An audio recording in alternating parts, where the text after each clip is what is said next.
Balochistan army declare చేసింది. మొత్తం 51 ప్రాంతాల మీద గురి పెట్టాం, 71 అటాక్స్ చేశాం, 51 లొకేషన్స్ మీద మా ఆధిపత్యం వచ్చేసింది. అండ్ పాకిస్తాన్ ఆర్మీకి ఎటువంటి హక్కు లేదు ఈ ఆక్రమిత బలూచిస్తాన్లోకి ఎంటర్ కావడానికి. పాకిస్తాన్ ఆర్మీ కావచ్చు, చైనా కావచ్చు, చాలా కేటగిరికల్గా బలూచిస్తాన్ ఆర్మీ డిక్లేర్ చేసింది.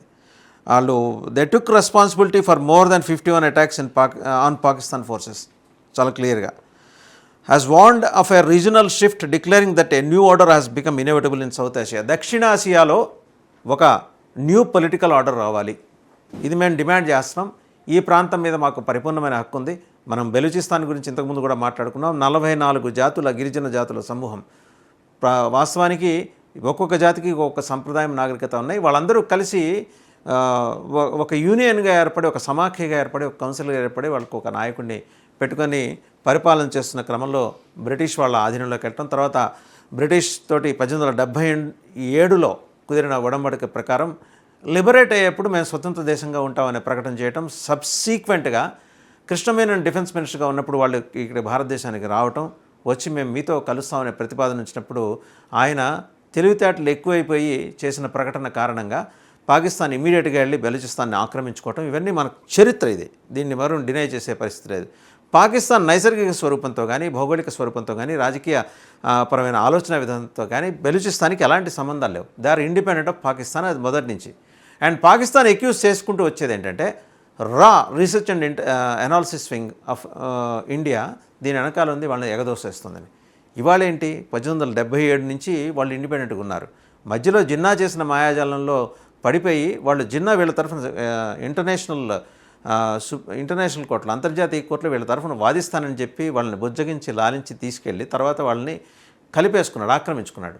అది తెలిసే కొందరు బలూచి తెగల నాయకులు అప్పట్లో సుప్రీం కమాండర్స్ 4-5 భారతదేశానికి వచ్చి అప్పుడు డిఫెన్స్ మినిస్టర్ కృష్ణమేనన్తో మాట్లాడినప్పుడు ఆయన అనవసరంగా దాన్ని మీడియాకి లీక్ చేయడం, దాన్ని అడ్వాంటేజ్గా తీసుకుని పాకిస్తాన్ ఆ దేశం మీద, ఆ బలూచిస్తాన్ స్వతంత్ర ప్రాంతం మీద దాడి చేస్తాన్లో కలుపుకోవడం జరిగాయి. సో బలూచిస్తాన్కి సహజ సరిహద్దులు ఏంటంటే ఆఫ్ఘనిస్తాన్ ఉంది, ఇరాన్ కూడా ఉంది.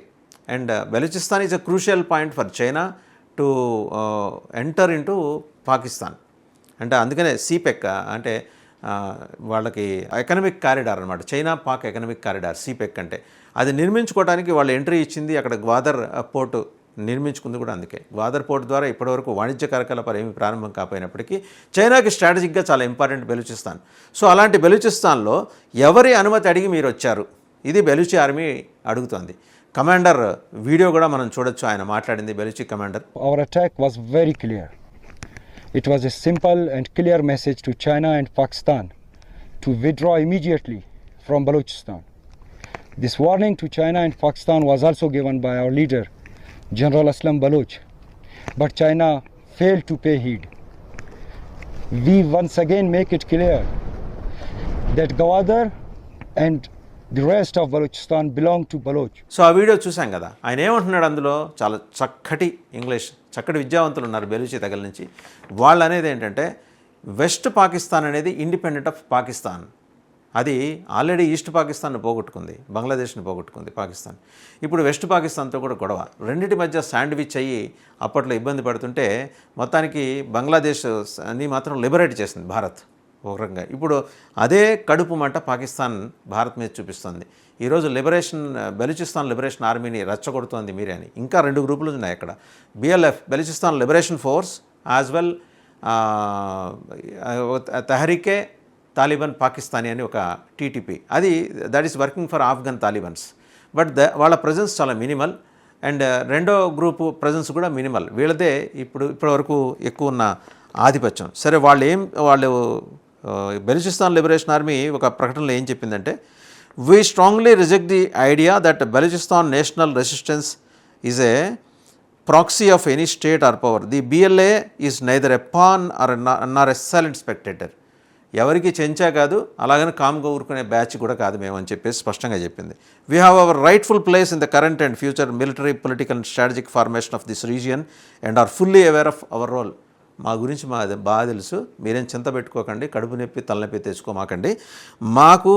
మా మిలిటరీ, మా పొలిటికల్ అండ్ మా strategic formation of our state వీటన్నిటి మీద సమగ్రమైన అవగాహన ఉందని. BLA sharply blasted Pakistan accusing it of using deceptive place rhetoric while fostering terrorism. Addressing India directly, the BLA said, every talk of peace, ceasefire and brotherhood from Pakistan is merely a deception, a war tactic and a temporary ruse. భారత్కి పరిపూర్ణమైన మద్దతు ప్రకటిస్తున్న Balochistan liberation army Pakistan విసురుతున్న పాచికల పట్ల అప్రమత్తంగా ఉండాలని భారత్కు చెప్తుంది. వాళ్ళు శాంతి పేరుతో వచ్చే నమ్మమాకండి, ఇది పూర్తిగా ద్రోహం, వెన్నుపోటు, ఇది యుద్ధ తంత్రంలో భాగం అని కూడా చెప్తోంది. ఇప్పటివరకు వాళ్ళు ఎన్ని హిట్ చేశారనేది కూడా వాళ్ళు చెప్పుకుంటూ వచ్చారు. During the height of India Pakistan military escalation earlier this week, Baloch liberation army opened another front for the Pakistani military as it carried out 71 coordinated attacks. మొత్తం 71 అటాక్స్. అంటే భారత్తో పాకిస్తాన్ ఉద్రిక్తల నేపథ్యంలో బెలూచిస్తాన్ పాకిస్తాన్లోని ఒక 51 ప్రాంతాల్లో లొకేషన్స్లో 71 అటాక్స్ క్యారీ అవుట్ చేసింది. Which went on for many hours at more than 51 locations across the occupied Balochistan. ఎలా అయితే పాకిస్తాన్ మన కాశ్మీర్ని ఇండియన్ ఆక్యుపైడ్ కాశ్మీర్ అంటుందో, వాళ్ళు బెలూచిస్తాన్ని పాక్ ఆక్యుపైడ్ బెలూచిస్తాన్ అంటున్నారు. పిఓకే మనకు ఎలా ఉందో అక్కడే పిఓబి కూడా ఉందనేది బెలూచిస్తాన్ మాట్లాడే మాట. Targets included military కాన్వాయ్స్, intelligence centres and mineral transport vehicles. ఇది చాలా కీలకమైన పాయింట్ అండి. బెలూచిస్తాన్ మీద అప్పుడు బ్రిటిషర్స్ కానీ, రష్యాకి కానీ, ఇవాళ చైనాకి కానీ ఎందుకు ఇంట్రెస్ట్ అంటే అక్కడ రిచ్ మినరల్ రిసోర్సెస్ ఉన్నాయి, దాన్ని క్యాప్చర్ చేసుకోవాలి. మనం గుర్తు చేసుకుంటే ఒకసారి చరిత్రలోకి వెళ్తే Britishers when they were ruling India, undivided India, అవిభక్త భారతదేశాన్ని వాళ్ళు పరిపాలిస్తున్నప్పుడు వాళ్ళ ఈస్ట్ ఇండియా కంపెనీ అనే ఒక 4 రేకుల షెడ్లు వేసుకుని వచ్చి తర్వాత దేశాన్ని ఆక్యుపై చేసుకుని ఎలా దోచుకెళ్లారో వాళ్ళ కన్ను అక్కడ దాకా పడింది, ఆఫ్ఘనిస్తాన్ దాకా పడింది. ఆఫ్ఘనిస్తాన్ని రీచ్ అవ్వాలంటే మధ్యలో బెలూచిస్తాన్ ఉంది. బెలూచిస్తాన్ దాకా వెళ్ళాలంటే కాశ్మీర్ని అనుకున్న ఒక చిన్న దాన్ని సంస్థానం అంటారు. ఆ సంస్థానానికి ఒక హిందూ రాజు, సమస్య లేదు నా రూట్లో మిమ్మల్ని ఎలా చేయనంటే తప్పనిసరి పరిస్థితుల్లో వాళ్ళు they have to take the route from Sindh నుంచి పైన ఖైబర్ పఖ్తూన్ఖ్వా వెళ్ళి అక్కడి నుంచి బెలూచిస్తాన్ వెళ్ళి బెలూచిస్తాన్ నుంచి ఆఫ్ఘనిస్తాన్ వెళ్ళాలని వాళ్ళు భావించారు. వీళ్ళు ఈ భావనలో ఉండగానే రష్యా అక్కడి నుంచి నెమ్మదిగా కజకిస్తాన్, తుర్కమిస్తాన్ ఇవన్నీ దాటుకుంటూ ఆఫ్ఘనిస్తాన్లోకి ఎంట్రీ ఇచ్చింది. అప్పుడు బ్రిటిష్ భయపడింది. అప్పటి బ్రిటిష్ భారతదేశాన్ని పరిపాలిస్తున్న బ్రిటిష్ ప్రభుత్వం భయపడి తక్షణం ఇంకా మార్గం ఓపెన్ చేసుకుంటూ రకరకాల మార్గాల్లో ఖైబర్ పఖ్తూన్ఖ్వా ద్వారా వచ్చినప్పుడు అక్కడ ఇనిషియల్గా బ్రిటిష్ ఆర్మీకి, బ్రిటిష్ సోల్జర్స్కి చాలా అవాంతరాలు ఎదురాయి. ఖైబర్ పఖ్తూన్ఖ్వా అనే ప్రాంతం ఇప్పటికీ పాకిస్తాన్కి మింగుడు పడిన ఒక ప్రాంతం. అది డిఫరెంట్ తెగ, అది పఖ్తూన్లు అంటారు. అక్కడ వాళ్ళ భాష వేరు, వాళ్ళ సంస్కృతి వేరు. And they are psychological aligned to Afghanistan భావజాలానికి చాలా దగ్గరగా ఉంటారు. వాళ్ళు వెళ్ళనిలా, వాళ్ళేదో సంధి చేసుకొని వాళ్ళతోటి మేము మీ దగ్గర 2 ప్రాంతాలు జయించాం, ఒక ప్రాంతం మీద మీకు అధికారం ఇస్తాం, ఒక ప్రాంతం మేము పరిపాలించుకుంటాం, మా దగ్గర వచ్చే రెవెన్యూలో మీకు షేర్ ఇస్తాం. ఇలాంటి లత్తుకోరు అగ్రిమెంట్లు చాలా చేసుకుంది బ్రిటిష్. అక్కడి నుంచి బెలూచిస్తాన్ వస్తే బెలూచిస్తాన్ ఎంబడి పడి తరిమింది బ్రిటిష్ని. ఎంబడి పడి తరిమితే చివరికి కాళ్ళు గడ్డం పట్టుకొని మనం ట్రీటీ చేసుకుందాం, 1877 ఇది ఒక ఒప్పందం చేసుకున్న దాని మీద ఏంటంటే మీకు మీ ప్రాంతం మీద హక్కులు ఉంటాయి, బట్ మా పరిపాలన కింద ఉంటారు. అండ్ మీరు మా పరిపాలన అంటే మేము పరిపాలిస్తుంటాం, మీరు మాకు జవాబుదారీగా ఉంటారు అని. అయితే మేము స్వతంత్ర దేశంగా ఉంటామనే డిమాండ్ అప్పటి నుంచి వాళ్ళు చెప్తూనే వస్తున్నారు. సబ్సిక్వెంట్గా ఏంటంటే వాళ్ళు దాన్ని ఉపయోగించుకుని ఆఫ్ఘన్ దాకా వెళ్ళి మినరల్స్ తవ్వుకోవడం. మధ్యలోనే గ్వాదర్, ఇప్పుడు చైనా ఎక్కడైతే పోర్ట్ నిర్మించిందో అక్కడ దాని మీద కూడా అప్పుడు బ్రిటిష్ ఇండియాకి కన్నుంది, బ్రిటిష్ ఇండియాకి కన్నుంది. నాట్ భారతదేశాన్ని పరిపాలిస్తున్న భారతీయుల పాలకులకు కాదు, బ్రిటిష్ పాలకులకి కన్నుంది. సో ఆ రగడ అలాగే ఉంది. మధ్యలో బ్రిటిష్ వాళ్ళు వెళ్ళిపోవటం, మనకి స్వాతంత్రం ప్రకటించుకున్న తర్వాత వాళ్ళు వెళ్ళిపోవటం, ఇవన్నీ అయిన తర్వాత ఇంకా రష్యా యుఎస్ఎస్ఆర్గా ఉన్నప్పుడు, యునైటెడ్ సోవియట్ సోషలిస్ట్ రిపబ్లిక్గా ఉన్నప్పుడు వాళ్ళ పట్టు అలాగే కొనసాగింది. ఎప్పుడైతే డిసింటిగ్రేట్ అయిందో రష్యా, ఇంకా ఉజ్బెకిస్తాన్, తుర్కమిస్తాన్ ఇంకా ఇలాంటివన్నీ కూడా స్వతంత్ర రాజ్యాలుగా ప్రకటించబడిన తర్వాత రష్యా ఇన్ఫ్లుయెన్స్ పడిపోయింది. అప్పుడు మళ్ళీ బెలూచిస్తాన్ భావన ఒక్కసారిగా పైకి వచ్చింది. అరౌండ్ 2016లో దీని ఒక షేప్ తీసుకుంది, ఒక షేప్ తీసుకుంది. అప్పటి నుంచి బలపడుతూ వస్తుంది. ఎంతోమంది విద్యాధికులు పూర్తిగా ఇస్లాం సంప్రదాయాన్ని పాటిస్తారు, కానీ ప్రతి తగ్గి మళ్ళీ దానికి ఒక డిఫరెంట్ సంప్రదాయం ఉంటుంది. And they are not like Pakistani terrorist మూకలతో వీళ్ళకి ఎలాంటి సంబంధాలు, వాళ్ళ ఇది వేరు. అండ్ వాళ్ళు ఇప్పటికీ అక్కడ లక్షల మంది హిందువులు నివసిస్తున్నారు.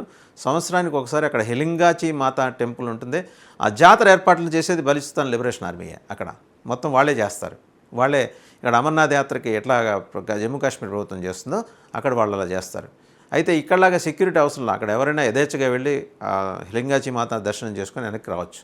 సరే, ఆ అంశం పక్కన పెడితే ఇవాళ ఆ ప్రాంతం మీద పరిపూర్ణమైన పట్టు సాధించింది బలూచిస్తాన్. అది చాలా స్పష్టంగా చెప్తోంది కదా.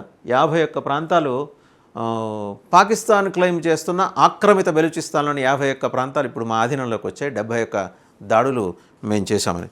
BLA also accused Pakistan military and intelligence establishment ISI calling it a breeding ground of terrorism. టెర్రరిస్టులు తయారు చేసే, ఉత్పత్తి చేసే కేంద్రం అని. Pakistan has not only been a breeding ground for global terrorist but also a centre for the state sponsored development of deadly terrorist groups like Lashkar e Taiba, Jaishe Mohammed and ISIS. ఎప్పటి నుంచో మనం మొత్తుకుంటున్న విషయమే. బలూచిస్తాన్ లిబరేషన్ ఆర్మీ కూడా చెప్పింది. జైషే మొహమ్మద్, లష్కర్ ఏ తొయిబా, ఐసిస్ గ్రూప్స్కి అది పూర్తి స్థాయి స్థావరంగా మారింది.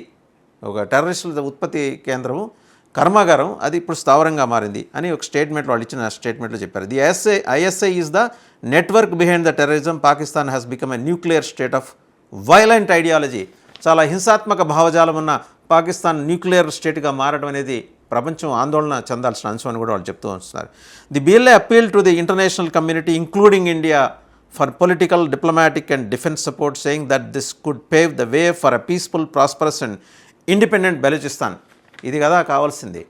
ఈరోజు 2016 నుంచి జరుగుతున్న పరిణామ క్రమంలో అజిత్ దోవల్ లాంటి వ్యూహకర్తల రోల్ ఎంతో చాలా బలంగా ప్లే చేస్తుంది. పాకిస్తాన్ ఏడుపు కూడా అదే.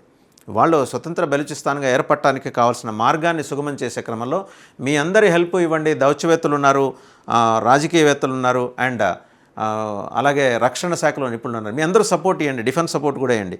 If you receive political, diplomatic and defence support from the world, especially from India, Baloch nation can eliminate this terror state.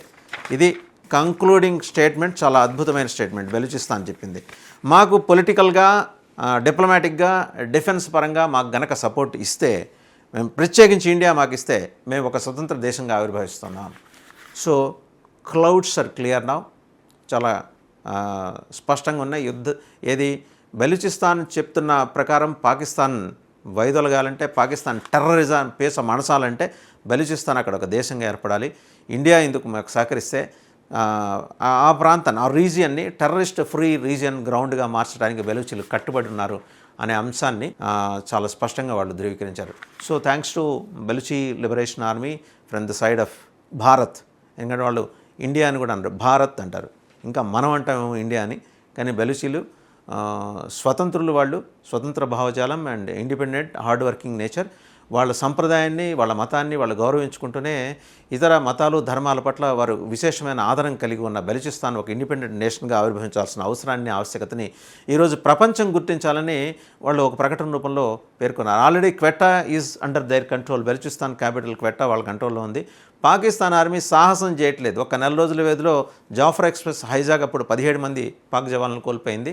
And మొన్నటికి మొన్న 26 ట్రక్కులు వెళ్తుంటే 2-3 ట్రక్కులు పేల్చేస్తే 12 మంది పాకిస్తాన్ జవాన్ల శవాలు గాలిలో ఎగిరాయి, ముక్కలై. సో వాళ్ళంత బలంగా ఉన్నారు. మనతో ఏదో నాటకాలు ఆడినట్టు బలూచిస్తాన్తో పాకిస్తాన్ నాటకం ఆడితే అయ్యే పని కాదు. సో బలూచీలు మీ పోరాటాన్ని కొనసాగించండి. అండ్ టెర్రరిజానికి వ్యతిరేకంగా పోరాడే ప్రతి దేశం కూడా మీకు సహకరిస్తుంది.